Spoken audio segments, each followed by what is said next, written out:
So what we're going to look at today is generating leads using Sales Navigator Professional. For those of you who have kind of not familiar with the Sales Navigator tool, then this is the perfect half an hour of your time, because I'm going to teach you kind of the fundamentals and let you know everything you need to know about Sales Navigator. So let's kick off. I'm going to do a screen share. There we go, and we're in. So Sales Navigator is free. For those of you who have not opted in for Sales Navigator, it's actually free for 30 days, and you can go to a website. I'll just show it to you, linkedin.com/sales. I'll take you to Sales Navigator, where you'll be presented with a list of options. It will tell you the cost. There is a cost to Sales Navigator. Typically it costs about, I believe it's around about £79.99 per month. That includes the VAT. If you want, I've actually got access to a cheaper license. So if you want to contact me, I can do it for about £39 plus VAT to give you the same sort of access to Sales Navigator Advanced.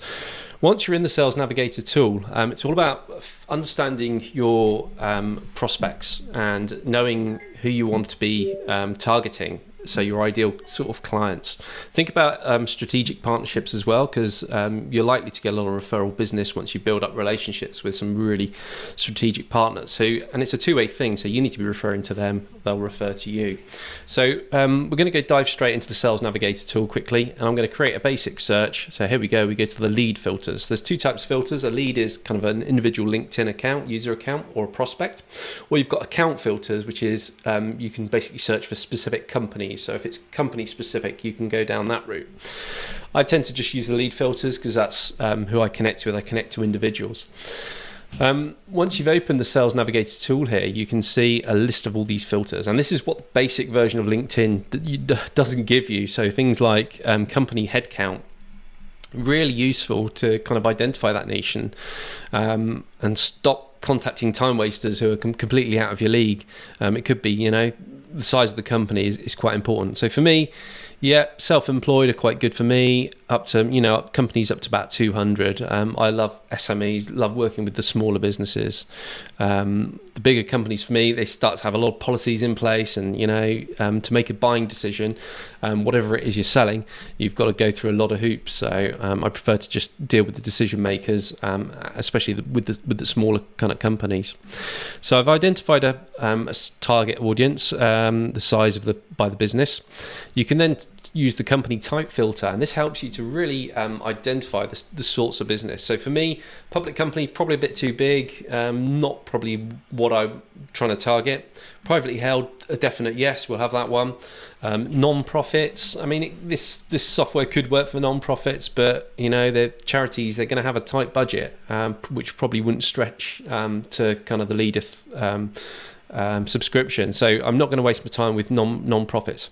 Obviously, you can create a niche campaign which is targeting specific niches, and that's really good. If you can kind of niche down, that really helps. We've also got partnerships, so that might be self-owned as well. Schools and educational institutions, we're going to leave them out, and self-employed people could be good. So as we start to use these filters, we're changing the number of search results. So I've got 66 million results, and it just shows you the opportunity there. But that's every Tom, Dick and Harry. And I don't want, the cleaner at some big office block. That would be a waste of my time if I was talking to her about Leadeth. So let's just speak to decision makers within organizations. So for me, these filters here really whittle it down. So I tend to go for director level. I want to speak to owners, so we can include owners, CEOs, and VPs. Partners also might be relevant as well to me. So I've managed to bring the 66 million results down to about 15 million. So that's a huge reduction of kind of a lot of time wasters. And it's all about getting down to a kind of niche result that you can work with. And especially when you start to introduce automation into your LinkedIn marketing, that really helps you to kind of ramp up what you're doing. So for me, I go to connections. I only want to be targeting second degree connections because they're like the low hanging fruit. It's much easier to connect with someone who's got a one mutual connection or a handful of mutual connections between you. They're more likely to accept your connection request, and the more things you have in common with them and stuff like that really helps as well. Geography is a huge thing. So, I mean, for you, it might not be relevant where you're working, but I'm just specifically looking to target companies in the United Kingdom. So I'll include United Kingdom. I notice there are some exclusions as well. So if you wanted to exclude a specific location in the United Kingdom, say London, I can tap exclude, and then that becomes an exclusion. So the whole of the United Kingdom, less London. So that feature is really cool, especially with the current job titles. So as you start to look down your lead list here, so I've still got 2,000 results. So a huge opportunity for me. So the way I filter them is industries. Industries is a good way of filtering them, or groups. So being a part of the same LinkedIn group as someone else is certainly going to help when you're kind of connecting with them and starting to chat to them. Current job title, that one's really good. So it could be, I really don't want to talk to any solicitors today. So I could add solicitors for this campaign and exclude all the solicitors. And that pulls out anyone with the word solicitor in their current job title. So that's a really helpful feature because as much as including a lot of prospects, it's really good to filter that list further and exclude. My list is far too large, so I'm going to hone it in a bit more and use the geography filter. So this allows me to actually type in a postcode. So for me, I'll just type my postcode DT12EE, and I can then search for a specific postcode radius around that. So for me, 50-mile radius. It might not be relevant to you. You might not be doing face-to-face meetings, but if you are, then that little filter can really help, because I'm looking to build up my network locally and also invite people to networking events like BNI and stuff like that, which I'm part of as well. So there we go. We've got a list of 5,000 prospects, still far too many, even on a 25-mile radius. Let's see how many we're getting. A lot of prospects. 3K. I mean, ideally, I want about 1,000, and that's a kind of manageable list then. So further filter them. Let's look at spotlights as a feature of Sales Navigator. We can say, right, just bring me those who've posted on LinkedIn in the last 30 days. I know these profiles now are going to be much more likely to respond to my connection request and engage with me through LinkedIn, because I've ticked the box to make sure just chat to those guys.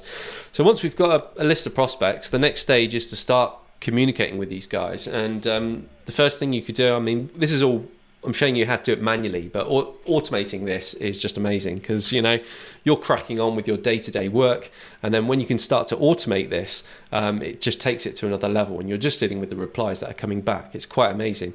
So for example, James, I'm going to just open James in a new tab here. So this would then obviously show that I visited James's profile page, and sorry James, if you're watching, you're my case. Case here. So James at Grapevine, MD, might be great to chat to him. So obviously manually what we would do is then send him a message, and this goes up into what we call InMails. InMails on Sales Navigator is literally like an email through LinkedIn, and deliverability is really high because it's basically all legitimate and not getting classified as spam. So it depends on how your email filters are set up, but normally emails come straight into the inbox, your normal inbox.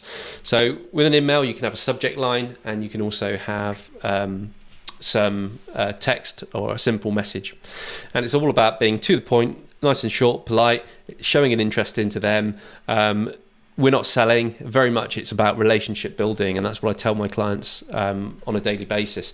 It's about building a rapport with this person, and we want a mutual two-way relationship. Ideally, that's the best scenario, where I can kind of refer to James and know exactly what he's up to. And the best way to do that is to have a one-to-one meeting with these guys. So if you can build up to kind of an hour or a half an hour one-to-one call with them, fantastic. You're going to learn a lot about that person and see whether they're whether they're going to be a potential referral partner. There's lots of ways that I can help James. I can invite him to a networking business opportunity to help him grow his business. I can help automate some of his LinkedIn lead generation stuff, which is kind of one tack that I'll do. I can say I'm looking to build up my list of referral partners, and I want a niche list of about 50 businesses that I can refer to, and once I know who those go-to businesses are, they're going to be kind of best friends with me. They're going to be getting a lot of referrals from me because of my network.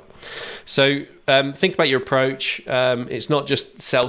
This is me. This is what I want to do. It's all about showing an actual genuine interest into the person. Have a look at their profile. Find out what they're up to. If anything's resonating, include that in the messaging. So that's kind of how we start the whole journey, and that's where Leadeth comes in, because Leadeth kind of automates all of this. So if we go to my Leadeth tool here, we've got campaigns. So within a campaign, I've just created this brand new one targeting membership organizations, and we see the acceptance rate of 33%. I only turned this one on yesterday afternoon, so it's still early days. So that's why only 9 connection requests have gone out, 3 of which have been accepted. So that's pretty good. Compare that to cold outbound email. You're lucky to get a 2 to 4% open rate on cold email marketing. So LinkedIn in B2B lead generation is where it's at. If you've got a service or product offering that you're offering to businesses, it's very much going to be it's going to be where you're going to find your next customer. So within Leadeth here, this is account. This is the dashboard. It's connected to my LinkedIn account, and that's what allows me to do a lot of my automation tasks. So you can see my overall connection rate across all my campaigns and my response rate on the dashboard. It tells me the new people that have connected as well and new replies that I've got.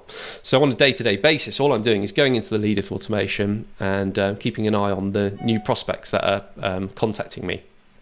I can do that through the inbox, but I just want to show you what a campaign looks like. So this membership campaign that I created the other day, if we go to edit sequence here, straight away you can see what's going on. So it starts with a list of prospects that I've identified in Sales Navigator. I'm then putting those prospects into the Leadeth tool, and then here we go. It starts with a profile view.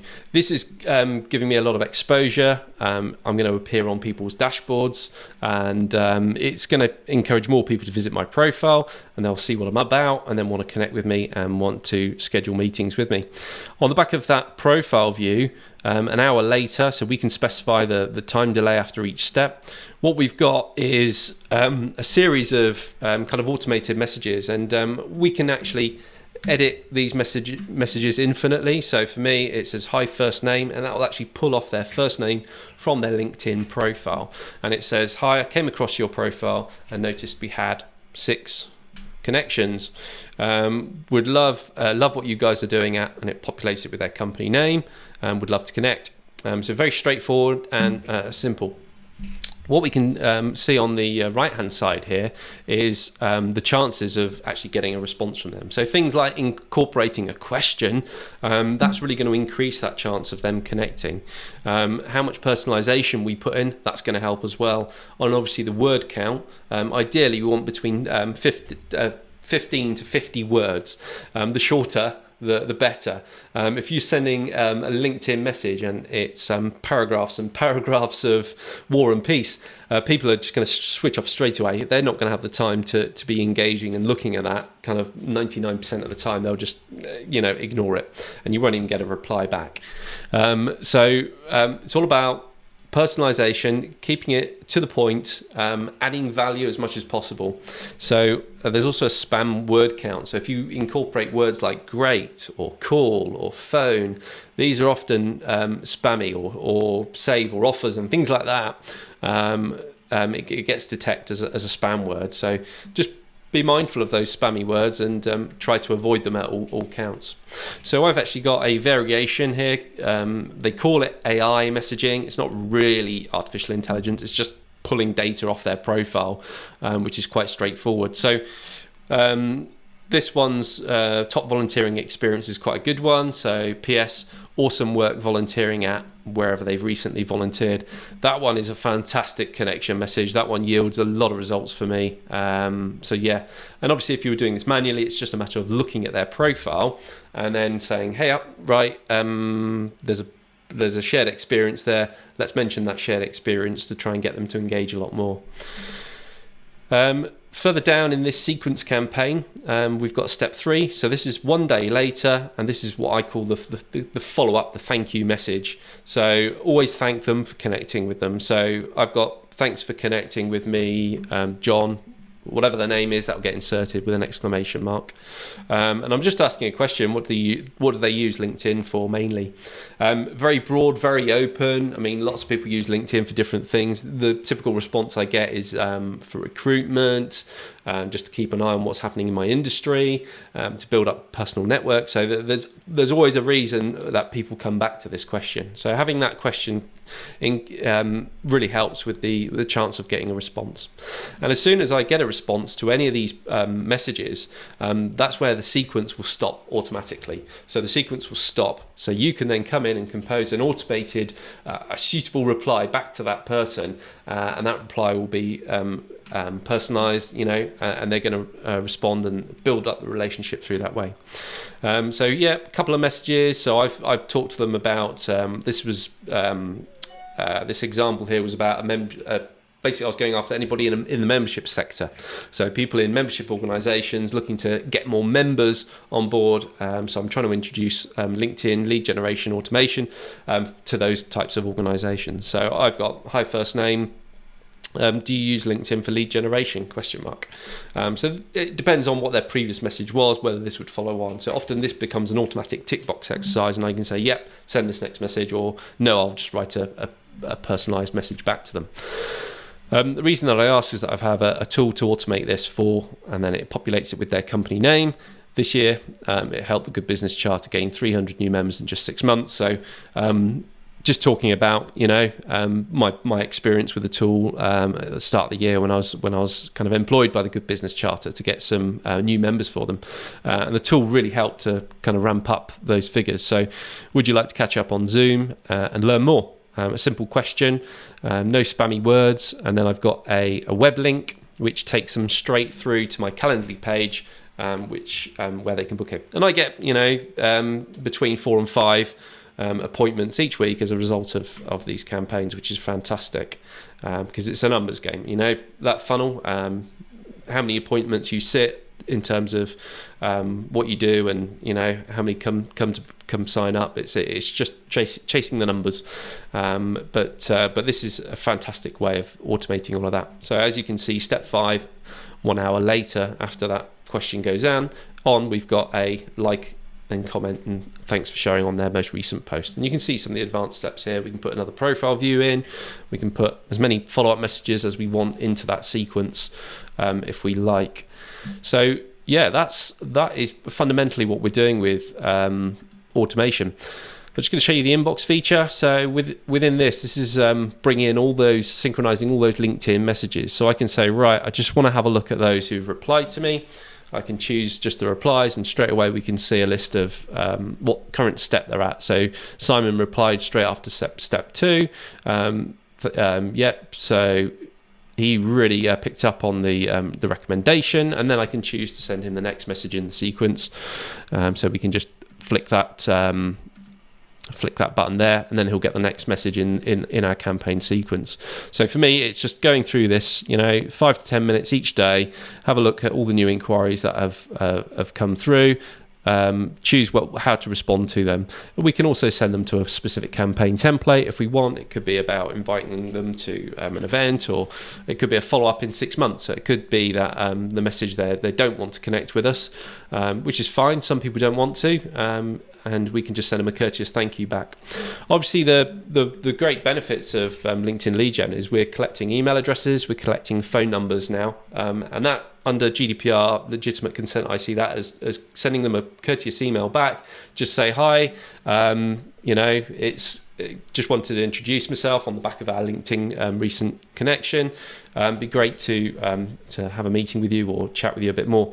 And a phone call is fantastic in this day and age when, you know, everything's so electronic and so instant and so fast. Phone calls can work really well. So if you're shy of the phone, then certainly an email message to them is doable. All this data can be pushed up to third-party CRM tools like Salesforce, Pipedrive. I personally use HubSpot. HubSpot's a great feature. So if I wanted to, I could do a filter of all the prospects who have actually responded to the campaign and connected with me now, and I can then push them into HubSpot.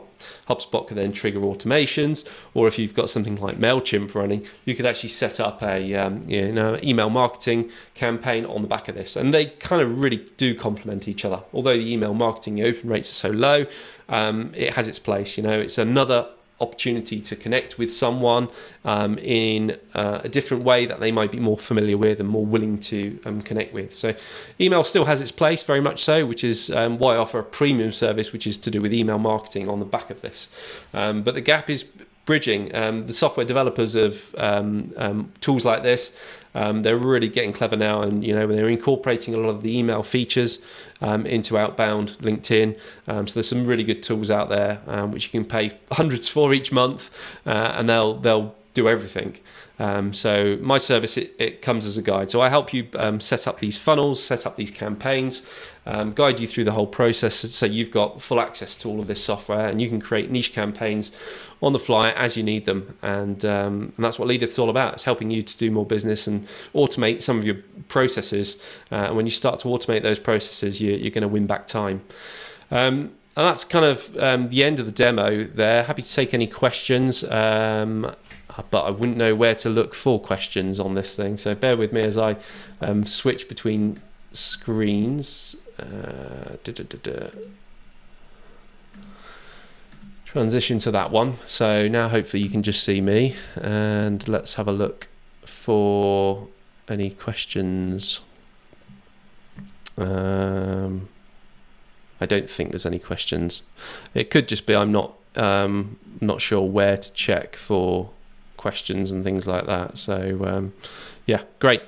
So yeah, it's been a pleasure to show you this. Hopefully you found this quite useful. Do give us a thumbs up, share it, and do everything you need to do to promote it. And hopefully I can do these more often, these little kind of webinar moments. And it'd be great to, if you want a personalized demo of the Leadeth tool, I'd be delighted to set up a one-to-one call with you, just to show you how we can unlock the opportunity of kind of the number of prospects that could be there, how this might work for you. Great. Thanks very much for your time. And I'm going to fade to black.